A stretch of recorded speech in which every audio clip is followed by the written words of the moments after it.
ಶ್ರೀರಾಘವೇಂದ್ರ ಗುರುವೇ ನಮೋ ಅತ್ಯಂತ ದಯಾಳುವೇ. ಹರಿ ಓಂ.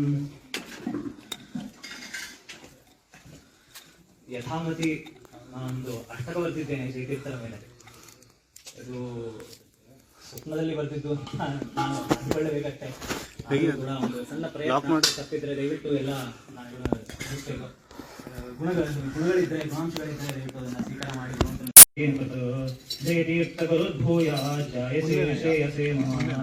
ಪದ್ಮನಾಭಪಣೀಶಾಗ್ರೇ ಸ್ಥಿತಂ ಇಂದ್ರಾವತಾರಿಣಂ ಜಯತೀರ್ಥಗುರುರ್ಭೂಯಾಜ್ಜಾಯಸೇ ಶ್ರೇಯಸೇ ಮಮ. ಜಿತೇಂದ್ರೋ ಅಮರಾವತ್ಯಾ ಜಯೋ ಪರಿಗುಹಾದಿರಾಟ್ ಜಯತೀರ್ಥಗುರುರ್ಭೂಯಾಜ್ಜಾಯಸೇ ಶ್ರೇಯಸೇ ಮಮ. ಶ್ರೀಕೃಷ್ಣಾರ್ಪಣಮಸ್ತು.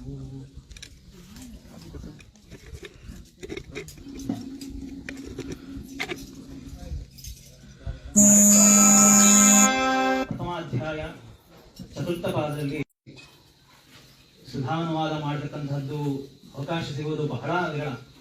ಅಂಥದ್ರಲ್ಲಿ ನನಗೆ ಸಿಕ್ಕಿದೆ ಅಂತಂದ್ರೆ ಇದು ಗುರುಗಳ ಕಾರುಣ್ಯ. ಹಾಗಾಗಿ ಯಥಾಮತಿ ನನಗೇನು ಪಾಠ ಆಗಿದೆ, ನಾನೇನು ನಮ್ಮ ಗುರುಗಳಲ್ಲಿ ಅಧ್ಯಯನ ಮಾಡಿದ್ದೀನಿ ಅದನ್ನ ಸಂಕ್ಷಿಪ್ತವಾಗಿ ಅನುವಾದ ಮಾಡಲಿಕ್ಕೆ ಪ್ರಯತ್ನ ಪಡ್ತಿದ್ದೀನಿ.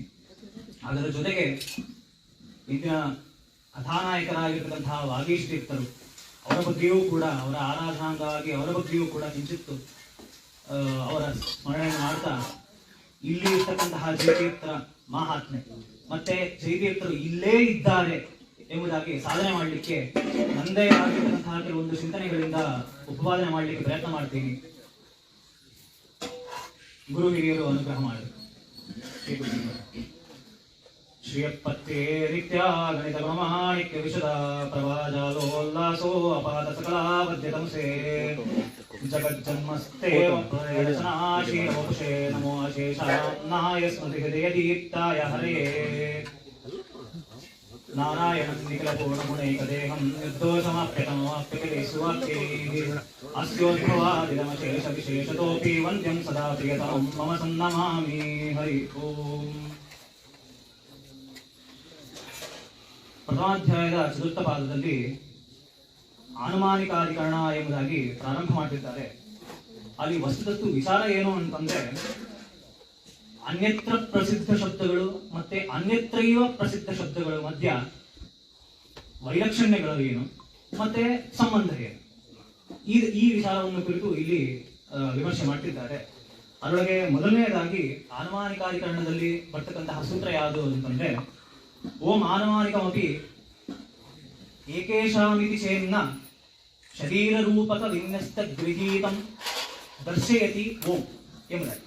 ಇಲ್ಲಿ ಏನ್ ಹೇಳ್ತಿದ್ದಾರೆ ಅಂತಂದ್ರೆ, ಆನುಮಾನಿಕಂ ಸಾಂಖ್ಯರು ಮಾಡತಕ್ಕಂತಹ ಅನುಮಾನದಲ್ಲಿ ಯಾವ ಅಂದ್ರೆ ಪ್ರಯುಕ್ತವಾಗಿರ್ತಕ್ಕಂತಹ ಯಾವ ವಾಕ್ಯ ಇದೆ, ಮಹತಃ ಪರಮ ಅವ್ಯಕ್ತಂ ಅವ್ಯಕ್ತ ಪುರುಷ ಪರಹ ಎಂಬತಕ್ಕಂತಹ ವಾಕ್ಯವನ್ನು ತಗೊಂಡು ಏನು ಸಮರ್ಥನೆ ಮಾಡಿ ಹೊರಟಿದ್ದಾರೆ. ಅಲ್ಲಿ ಅವ್ಯಕ್ತ ಎಂಬತಕ್ಕಂತಹ ಶಬ್ದವು ಭಗವಂತನನ್ನು ಹೇಳೋದಿಲ್ಲ ಅಂತ ಹೇಳಿ ಅವರು ಸಮರ್ಥನೆ ಮಾಡ್ತಿದ್ರು. ಆದ್ರೆ ಇಲ್ಲಿ ನಾವು ಪ್ರತಿಪಾದನೆ ಮಾಡ್ತಿದ್ದೀವಿ, ಅವ್ಯಕ್ತ ಎಂಬತಕ್ಕಂತಹ ಶಬ್ದವು ಭಗವಂತನನ್ನ ಹೇಳ್ತದೆ ಎಂಬುದಾಗಿ ಇಲ್ಲಿ ಹೇಳ್ತಿದ್ದೀವಿ. ಯಾಕೆ ಅಂತಂದ್ರೆ, ಅವ್ಯಕ್ತ ಎಂಬತಕ್ಕಂತಹ ತತ್ವದ ಶರೀರಕ್ಕೆ ಅಭಿಮಾನಿಯಾಗಿರ್ತಕ್ಕಂಥ ಅಭಿಮಾನಿತ್ವೇನ ಮತ್ತೆ ಸ್ವಾಮಿತ್ವೇನ ಭಗವಂತನಲ್ಲೇ ಆ ಶಬ್ದ ಕೊಡ್ತದೆ ಹೊರತು ಬೇರೆಯಲ್ಲಿ ಕೊಡೋದಿಲ್ಲ. ಆದ್ರಿಂದ ಅವ್ಯಕ್ತ ಎಂಬತಕ್ಕಂತಹ ಶಬ್ದವು ಭಗವಂತನನ್ನೇ ಹೇಳ್ತದೆ ಎಂಬುದಾಗಿ ಈ ಅಧಿಕರಣದಲ್ಲಿ ಚರ್ಚೆ ಮಾಡ್ತಿದ್ದಾರೆ.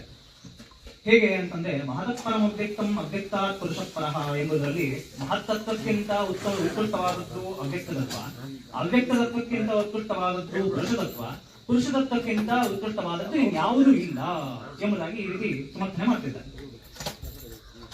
ಹಾಗಾಗಿ ಇಲ್ಲಿ ಅವ್ಯಕ್ತ ಎಂಬತಕ್ಕಂತಹ ಶಬ್ದ ಹೇಗೆ ಭಗವಂತನನ್ನ ಹೇಳ್ತಾರೆ ಅಂತಂದ್ರೆ, ಹಿಂದೆ ಹೇಳ್ದಂಗೆ ಅನ್ಯತ್ರ ಪ್ರಸಿದ್ಧಿ ಅನ್ಯತ್ರೈವ ಪ್ರಸಿದ್ಧಿ ಈ ಎರಡೂ ಶಬ್ದಗಳ ಮಧ್ಯೆ ಇರ್ತಕ್ಕಂತಹ ಸಂಬಂಧವನ್ನು ಇಲ್ಲಿ ಉಪಪಾದನೆ ಮಾಡ್ತಿದ್ದಾರೆ ಅಂತ ಹೇಳ್ತಿದ್ದಾರೆ.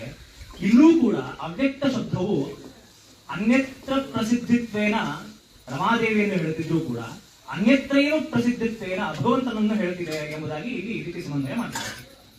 ಇಲ್ಲಿ ಮತ್ತೆ ಪುನಃ ಪ್ರಶ್ನೆ ಬರ್ತದೆ, ಏನಂತಂದ್ರೆ, ಅವ್ಯಕ್ತ ಪದವು ಒಂದು ವೇಳೆ ವಿಷ್ಣುವನ್ನು ಹೇಳ್ತಿದೆ ಅಂತ ಆದ್ರೆ ಅವ್ಯಕ್ತ ಪುರುಷ ಪರಹ ಎಂಬುದಾಗಿ ಹೇಳ್ತಿದ್ದಾರೆ. ಹಾಗಾಗಿ ಅವ್ಯಕ್ತ ಶಬ್ದದಿಂದ ಭಗವಂತ ತಿಳಿದಿದ್ದಾನೆ ಅಂತಂದ್ರೆ ಪುರುಷನಿಗಿಂತ ಭಗವಂತ ಅಧೀನ ಅಧಮ ಅಂದ್ರೆ ಪುರುಷಾಧೀನನಾದ ಭಗವಂತ ಅಂತ ಹೇಳಕ್ಕಾಗ್ತದಲ್ವಾ?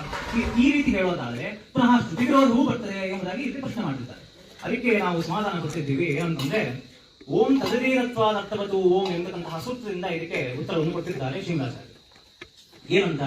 ದುಃಖಿ ಬದ್ಧಾವರಾಧ್ಯಸ್ತು ತದಧೀನತ್ವ ಹೇತುತಃ ಶಬ್ದಬ್ರಹ್ಮಣಿ ವರ್ತಂತೆ ಎಂಬುದಾಗಿ ಅನುವ್ಯಾಖ್ಯಾನದಲ್ಲಿ ಶ್ರೀನಿವಾಚಾರ್ಯರು ಹೇಳಿರ್ತಾರೆ. ಈ ಓಂ ತದಧೀನತ್ವ ಅರ್ಥವತ್ತು ಓಂ ಎಂಬಂತಹ ಸೂತ್ರ ಏನು ಇದರ ಅರ್ಥ ಅಂತಂದ್ರೆ ಸಕಲ ಶಬ್ದಗಳು ಭಗವಂತನನ್ನೇ ಹೇಳ್ತದೆ, ಭಗವಂತನನ್ನೇ ಸಾಧಿಸ್ತದೆ ಎಂಬುದಾಗಿ ಈ ಸೂತ್ರದ ಅರ್ಥ. ಇಲ್ಲಿ ಹೇಗೆ ದುಃಖಿ ಬದ್ಧ ಅವರ ಎಂಬತಕ್ಕಂತಹ ಮೂರು ಪದಗಳನ್ನು ತಗೊಂಡು ಈ ಮೂರೂ ಶಬ್ದಗಳು ಭಗವಂತನನ್ನೇ ಹೇಳ್ತದೆ ಎಂಬುದಾಗಿ ಇಲ್ಲಿ ಪ್ರತಿಪಾದನೆ ಮಾಡ್ತಿದ್ದಾರೆ. ಇದು ಹೇಗೆ ಸಾಧ್ಯ ಎಂಬುದಾಗಿ ಇಲ್ಲಿ ಪ್ರಶ್ನೆ ಮಾಡೋದಾದ್ರೆ, ಜೀವ ಏವತ್ತು ದುಃಖಿನಃ ಯೋನಿಮನ್ಯೇ ಪ್ರಪದ್ಯಂತೆ ಎಂಬುದಾಗಿ ಈ ರೀತಿಯಾಗಿರ್ತಕ್ಕಂತಹ ಯಾವ ಯಾವ ವಾಕ್ಯಗಳು ವಿಷ್ಣುವಿನ ಸರ್ವಶ್ರೇಷ್ಠತ್ವಕ್ಕೆ ವಿರೋಧದಂತೆ ಕಾಣಿಸ್ತದೋ ಆ ಎಲ್ಲಾ ವಾಕ್ಯಗಳನ್ನು ವಿಷ್ಣು ಸರ್ವೋತ್ತಮತ್ವಕ್ಕೆ ಸಮನ್ವಯ ಮಾಡತಕ್ಕಂಥದ್ದೇ ಈ ಅಧಿಕರಣದ ಉದ್ದೇಶವಾಗಿದೆ. ಹೇಗೆ ಅಂತಂದ್ರೆ, ಭಗವಂತನಲ್ಲಿ ಅಧಮತ್ವಾದಿಗಳು ಇಲ್ಲದಿದ್ದರೂ ಕೂಡ ಪ್ರಧಾನವಾಗಿ ಯಾವ ವಸ್ತುಗಳಲ್ಲಿ ಅಧೀನತ್ವ ಅಥವಾ ಅಧಮತ್ವಗಳಿವೆಯೋ ಆ ವಸ್ತುಗಳು ಭಗವಂತನ ಅಧೀನವಾಗಿದೆ. ಹಾಗಾಗಿ ಭಗವಂತನಿಗೂ ಆ ಅಧೀನತ್ವವುಳ್ಳಂತಹ ವಸ್ತುಗಳಿಗೆ ಸ್ವಾಮಿತ್ವೇನ ಭಗವಂತನಿಗೂ ಕೂಡ ಅಧಮತ್ವವನ್ನು ಹೇಳ್ತಾ ಇದ್ದೀವಿ. ಅದೇ ರೀತಿ ದುಃಖಿ ಬದ್ಧ ಅವರ ಎಂಬಂತಹ ಶಬ್ದಗಳನ್ನು ಪ್ರತಿಪಾದಿಸಿದ್ದೇವೆ ಅಂತ ಹೇಳಿ ಸಾಮಾನ್ಯ ಉತ್ತರ